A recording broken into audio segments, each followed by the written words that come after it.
بسم الله الرحمن الرحیم حامد و مصلی. محترمینو دغه زکات چې خلک باسي د دې مقصد څه دی او دا مسلمانانو ته کم سبق ورکوي؟ زکات محترمینو د معذورو، افایجو، د ناجوړو، د یتیمانو، فقیرانو، غریبانو، د کونډانو د دې د پرورش یو ذریعه ده. او زکات نظام چې کوم دی دا مسلمانان د سبا د فکر سره بالکل بې نیازه کوي او دا تربیت ورکوي چې نن د الله فضل دی پر تا باندې، ته مالدار نو ته د نورو مدد کوه. خدا نخسته که چیرې سبا ته غریب سوې، فقیر سوې، نو نور به بیا ستا مدد کوي.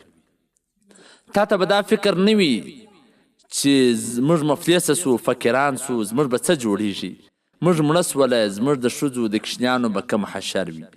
که څه ناګهاني مصیبت رالی، ناجوړي رالی، صاحب فراش سولمه، په کور کې اور ولګېدی، ډاکه پرېوتله، کاروبار تباه سو، دکان وسوځله سو، سیلاب رالی، د دغه مصیبتو څخه د وتلو به څه صورت وي؟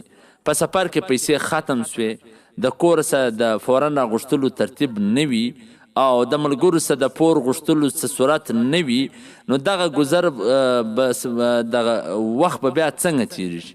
نو د دغه فکر سره صرف زکات سړی بې فکر کوي. ځکه چې ته نن مالدار د مالدارۍ په صورت کې کم سے کم 2.5% زکات ته باسې. خدا نخسته که چیرې سبا ته غریب سوې، نو الله جل جلاله به ستا دپاره یو داسې انتظام کوي چې در دغه 2.5% به تا ته زیاته ملاویږي. ځکه چې بنده د الله سره څنګه معامله کوي، الله جل جلاله به د ده سره بیا دغسې معامله کوي. نو محترمینو وای غریب ہونے میں دیر نہیں لگتا، وای په غریب کېدل کې وخت نه لګیږي.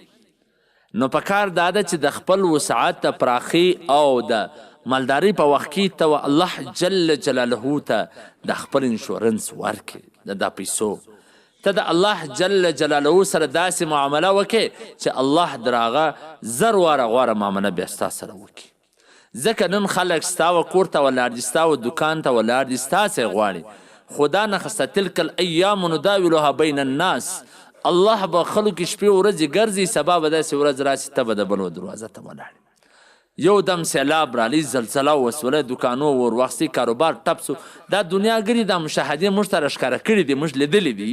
په دا بالاکوټ په دې علاقو کې زلزله وه، زه په دا زلزلې په علاقه کې ومه، په یو منټ کې اربپتیان، کروړپتیان، د بنګلو مالکان، د مځکو جایدادو مالکان په یو سکند کې د امداد په لین کې ودرېدل، په یو منټ کې د امداد په لین کې.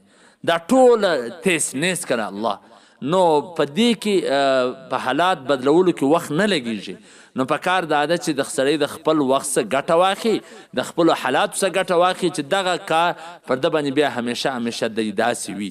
نو که دی چې د مالدارۍ په صورت کې دی د غریبانو ته ګوري نه، مسکینانو ته ګوري، به داسې ورځ راسي دی به د بل د نظر محتاج وي، خلک به وده ته نظر نه رااړوي. والسلام. دعوت الاسلام اداره ستاسو د دیني او شرعي پوښتنو جوابونکی مولوي عبدالرحمن سمیم صاحب.